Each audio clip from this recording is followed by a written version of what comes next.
Selamat berjumpa kembali rekan-rekan yang dikasihi Tuhan Yesus Kristus. Kita akan bersama-sama kembali untuk belajar pada triwulan ini berkenaan dengan jemaat bersaksi dan gereja yang bermisi. Pelajaran kita pada hari ini diambil dari kitab Lukas pasal 10 ayat 1 sampai dengan ayat yang ke-12. Saudara sekalian, sebelum kita akan mulai dengan pembelajaran kita pada hari ini, mari kita berdoa dan mohon pertolongan Tuhan supaya kita dituntun dan dibimbing oleh Roh Allah sendiri, sehingga kita tidak menyimpang dari apa yang Tuhan tetapkan bagi kita sekalian. Mari kita berdoa. Tuhan Yesus yang mengasihi kami bersyukur kepada Tuhan untuk kesempatan yang Tuhan anugerahkan untuk kami, sehingga kami dapat bertemu kembali pada hari ini. Tuhan, kami menyerahkan seluruh pembicaraan kami dari awal sampai akhir ke dalam tangan kasih sayang-Mu. Mohon tuntunan dan bimbingan-Mu.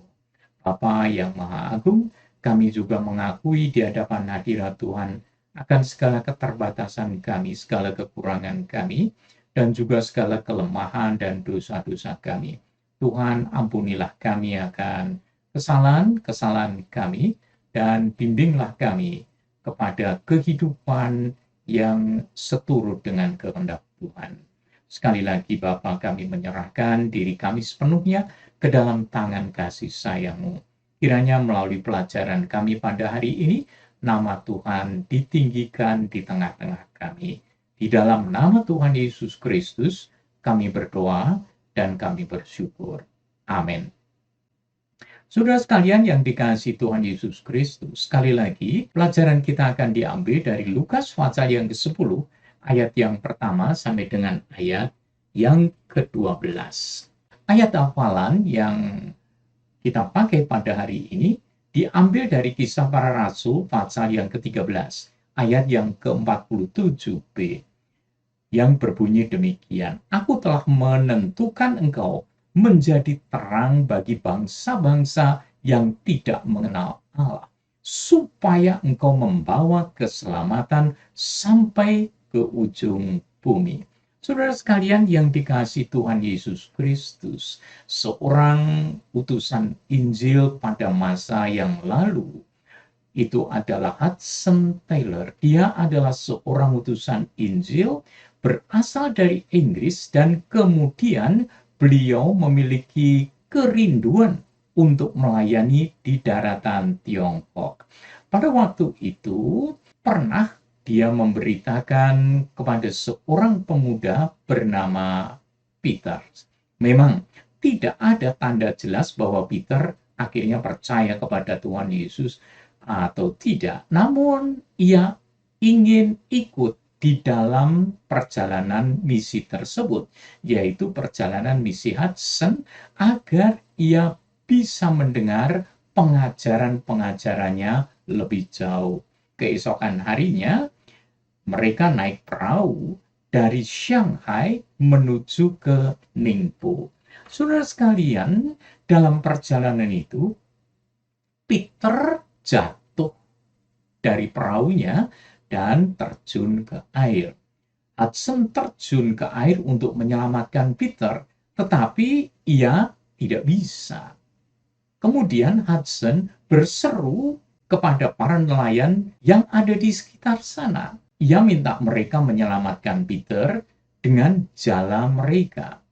Namun apa yang terjadi? Para nelayan itu menolak karena sedang sibuk bekerja menjala ikan. Nah, tetapi setelah sepakat dengan bayaran $14 untuk menolong Peter, barulah mereka melemparkan jala ke tempat Peter jatuh. Mereka berhasil mengangkat Peter, tetapi ia sudah meninggal. Terlambat pertolongan yang diberikan oleh nelayan-nelayan itu kepada Peter yang sedang tenggelam. Mungkin kita menjadi marah dengan sikap para nelayan itu. Tetapi apa bedanya kita dengan mereka tatkala kita membiarkan banyak orang tenggelam di dalam lautan neraka, lautan dosa.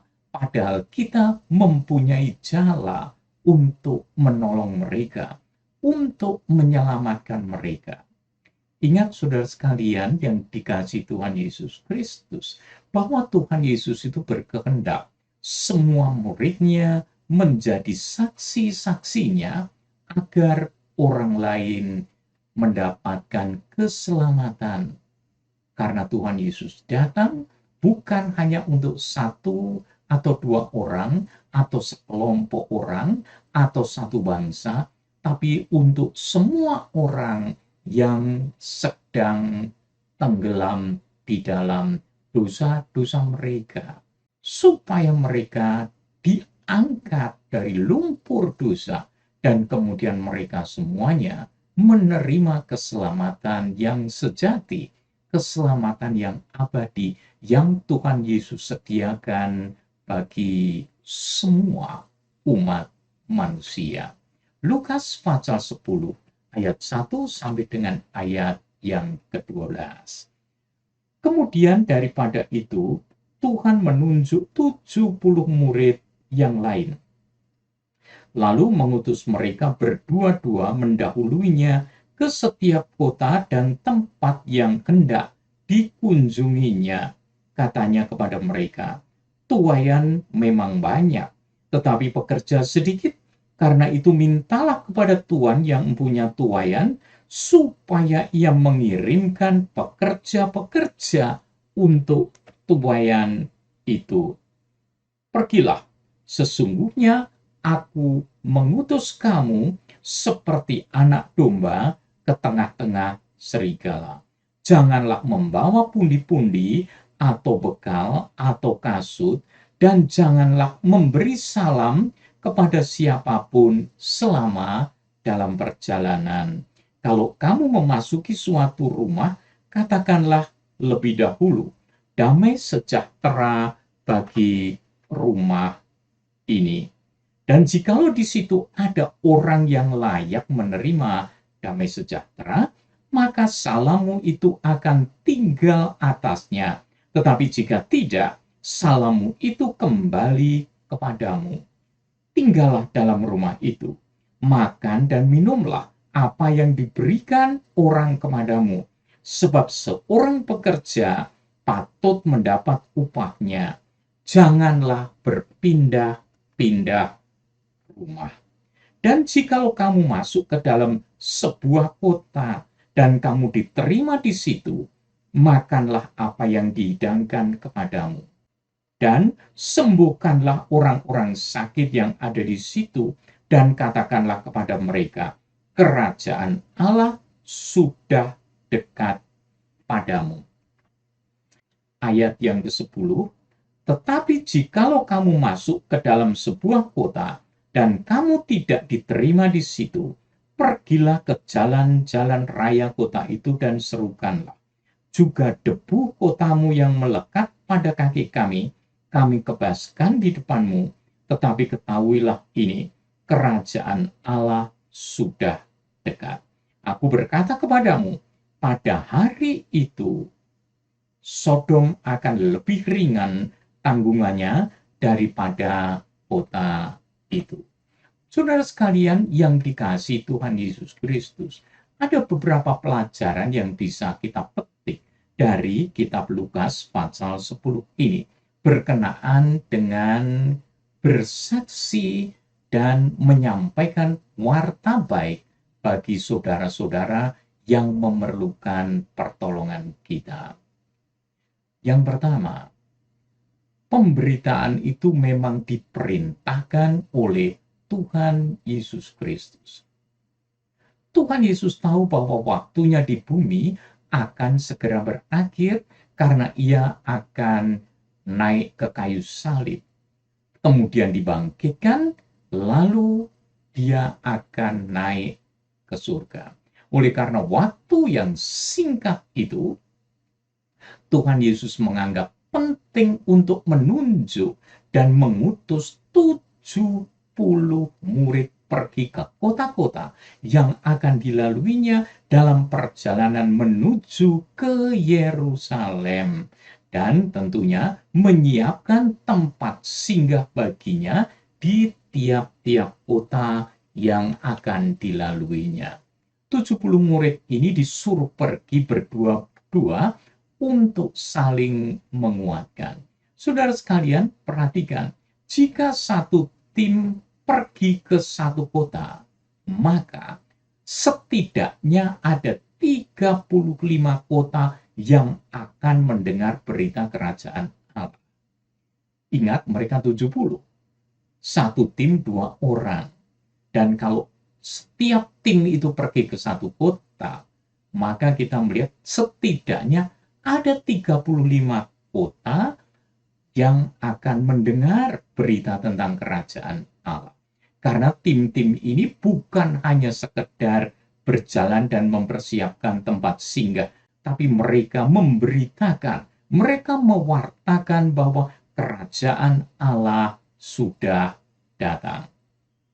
Namun juga kita tahu bahwa Tuhan Yesus menyatakan bahwa jumlah itu masih terlalu sedikit dibanding dengan tuaian yang begitu banyak.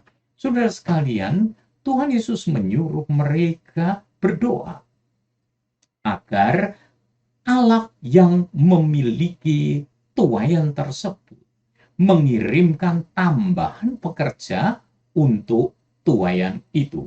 Ayat 2 memberitahu kita, katanya kepada mereka, tuaian memang banyak, tetapi pekerja sedikit.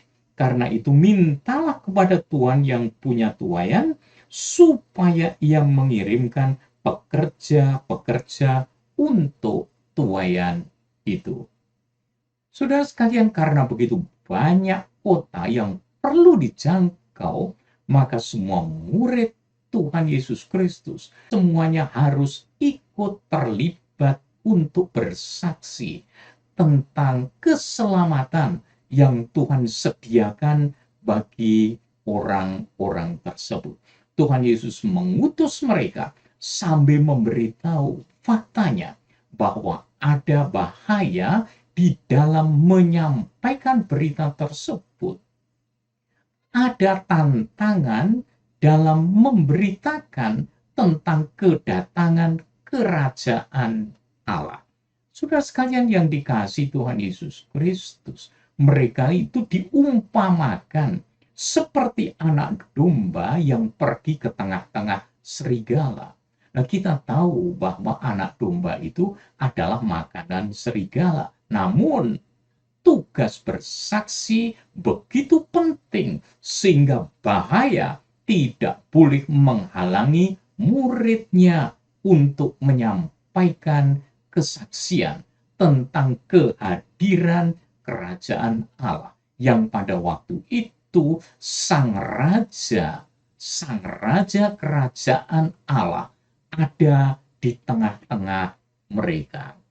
Ini diperintahkan oleh Tuhan Yesus Kristus untuk menyampaikan berita tersebut. Yang kedua, ini berkenaan dengan keperluan mereka yang bersaksi, mereka yang diutus. Itu sebabnya catatan kita yang kedua, keperluan mereka yang diutus itu dipenuhi oleh Tuhan Yesus Kristus. Nah, pentingnya para murid Yesus bersaksi terlihat dari fakta bahwa Tuhan Yesus Kristus memenuhi kebutuhan para muridnya.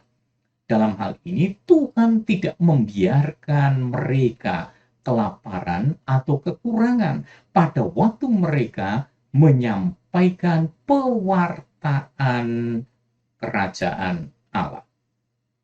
Saudara sekalian, memang di dalam ayat yang keempat disebutkan, janganlah membawa pundi-pundi atau bekal atau kasut, dan janganlah memberi salam kepada siapapun selama dalam perjalanan.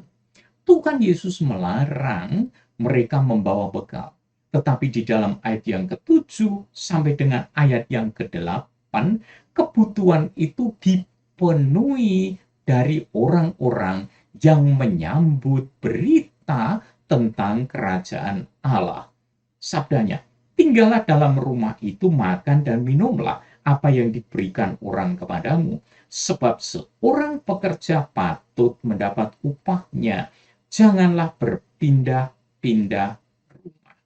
Dan jikalau kamu masuk ke dalam sebuah kota dan kamu diterima di situ, makanlah apa yang dihidangkan kepadamu. Saudara sekalian, murid-murid itu tidak perlu khawatir akan kebutuhan mereka selama mereka di dalam pelayanan, selama mereka diutus oleh Tuhan Yesus Kristus. Karena yang mengutusnya adalah yang sangat bertanggung jawab. Yang mengutusnya tahu persis apa kebutuhan setiap orang-orang yang diutusnya. Saudara sekalian yang dikasihi Tuhan Yesus Kristus, Tuhan Yesus meminta supaya mereka itu menikmati segala yang disajikan oleh orang-orang itu. Apa saja yang disajikan, mereka bisa menikmatinya. Dan para murid tersebut dilarang untuk memberi salam kepada siapapun dalam perjalanan tersebut. Saudara sekalian, Tuhan Yesus mengatur sedemikian rupa agar mereka benar-benar memiliki fokus untuk segera sampai ke kota yang dituju. Karena memang waktunya tidak banyak. Selanjutnya, saudara sekalian, Tuhan Yesus juga memberi mereka pesan untuk disampaikan. Ayat yang kelima dan ayat yang keenam. Kalau kamu memasuki suatu rumah, katakanlah lebih dahulu, damai sejahtera bagi rumah ini. Dan jikalau di situ ada orang yang layak menerima damai sejahtera, maka salammu itu akan tinggal atasnya. Tetapi jika tidak, salammu itu kembali kepadamu. Mereka diminta menyampaikan salam damai sejahtera yang merupakan pemberitahuan aktual bahwa berkat Allah tercurah kepada orang yang menyambut berita kerajaan Allah. Jika orang itu menolak, maka berkat akan kembali kepada para murid Tuhan Yesus Kristus. Tuhan Yesus tidak melupakan satu bekal yang penting bagi murid-muridnya, yaitu kuasa untuk melakukan mujizat. Kuasa ini bukan untuk pameran, tetapi untuk meyakinkan orang bahwa berita yang mereka bawa benar-benar berkaitan dengan kerajaan Allah. Kuasa kerajaan Allah dinyatakan, didemonstrasikan, sehingga mereka tahu bahwa mereka bukan sembarangan utusan, tapi benar-benar utusan dari kerajaan Allah. Sehingga tidak ada alasan untuk tidak bersaksi, karena semua yang diperlukan oleh murid-murid itu telah dipenuhi oleh Tuhan Yesus Kristus. Saudara sekalian, bagian yang ketiga, catatan kita yang ketiga, bahwa tanggapan-tanggapan mereka terhadap berita yang disampaikan oleh para utusan yang dikirim Tuhan Yesus Kristus harus dipertanggungjawabkan kepada yang mengutusnya. Bagian ini lebih kepada pertanggungjawaban sebenarnya, pertanggungjawaban penduduk kota yang mendengar berita tentang kerajaan Allah. Jika mereka menolak berita itu, para murid diminta untuk mengebaskan debu kota itu dari kaki mereka. Tindakan ini sebenarnya merupakan simbol atau satu tanda bahwa para murid tidak mempunyai tanggung jawab lebih jauh akan nasib dari kota itu di kemudian hari. Jadi, kota yang memiliki tanggapan yang negatif terhadap berita tentang kerajaan Allah itu akan dipertanggungjawabkan kepada Tuhan Yesus Kristus pada waktu penghakimannya yang terakhir. Pengertian ini dipertegas lagi di dalam ayat yang ke-12 yang berkata demikian, "Aku berkata kepadamu, pada hari itu Sodom akan lebih ringan tanggungannya daripada kota itu." Jadi, kota yang menolak akan berita kerajaan Allah harus dipertanggungjawabkan di hadapan Sang Hakim Agung. Mereka akan menerima hukuman dari Allah yang telah mengutus utusan-utusannya supaya mereka semua bersaksi tentang keselamatan yang disediakan oleh Allah melalui Tuhan Yesus Kristus. Hukuman mereka ini lebih berat daripada Sodom, karena seandainya Sodom mendengar berita kerajaan Allah dan melihat mujizat-mujizat Allah yang dikerjakan melalui Tuhan Yesus Kristus, melalui murid-muridnya, tentunya mereka akan menerimanya. Saudara sekalian, para murid itu berkesempatan untuk menyelamatkan kota-kota itu dengan berita yang mereka bawa, yaitu warta tentang kerajaan Allah datang kepada mereka.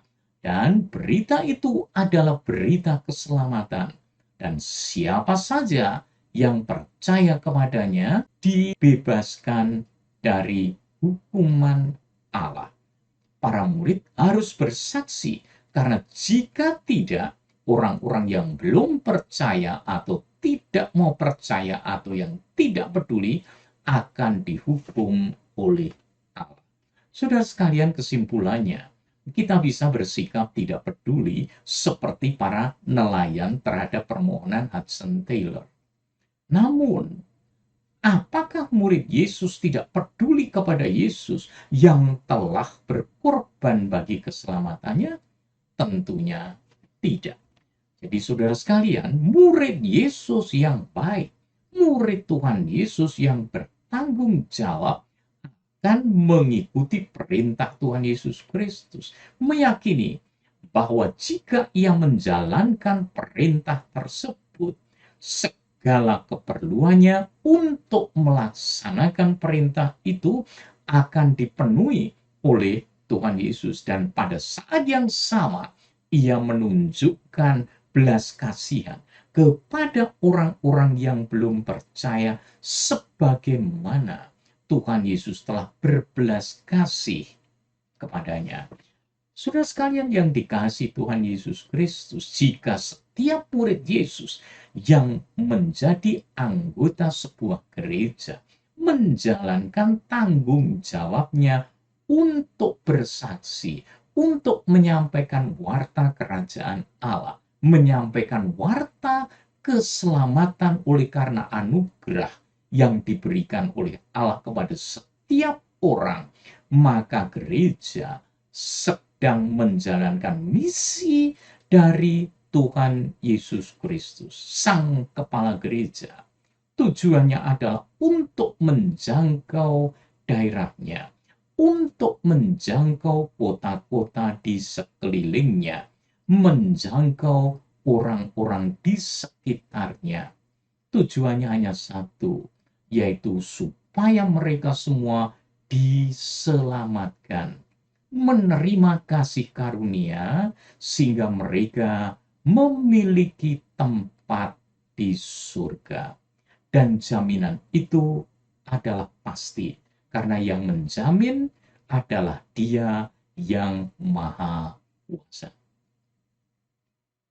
Terima kasih saudara sekalian untuk perhatian saudara. Kiranya apa yang kita pelajari pada hari ini akan membuka pikiran kita dan mendorong kita untuk mengasihi saudara-saudara kita yang memerlukan keselamatan. Biarlah kiranya mereka semua yang mendengar tentang kasih karunia Allah, mereka dilepaskan dari hukuman dosa dan mereka semuanya diselamatkan. Mari kita berdoa. Tuhan Yesus yang mengasihi kami bersyukur kepadamu atas kebaikan Tuhan yang telah menyelamatkan kami semua. Menyelamatkan umat manusia yang mau percaya kepadamu. Tuhan, di dalam segala kekurangan, segala kelemahan kami, Tuhan memanggil kami. Tuhan memberikan kepada kami kemampuan untuk menyampaikan warta keselamatan ini kepada setiap orang yang memerlukannya. Tuhan, bantulah kami supaya kami sungguh-sungguh dapat melakukan tugas pelayanan ini dengan penuh sukacita dan tanggung jawab. Terpujilah namamu yang telah menganugerahi kami dengan hak istimewa membawa warta keselamatan kepada setiap orang di sekeliling kami. Kami menyerahkan pelayanan-pelayanan kami dimanapun kami berada bagi kemuliaan nama. Nama Tuhan Yesus Kristus diagungkan di tengah-tengah kami. Terima kasih Tuhan Yesus. Amin. Saudara sekalian, terima kasih untuk perhatian saudara. Sekali lagi, kiranya damai sejahtera dari Allah Bapa kita, dari Tuhan kita Yesus Kristus, tuntunan pimpinan bimbingan, arahan dari Roh yang Maha Kudus, menyertai kita sekalian dimanapun kita berada, pada waktu kita juga menyampaikan warta baik bagi orang-orang yang kita jumpai. Terima kasih.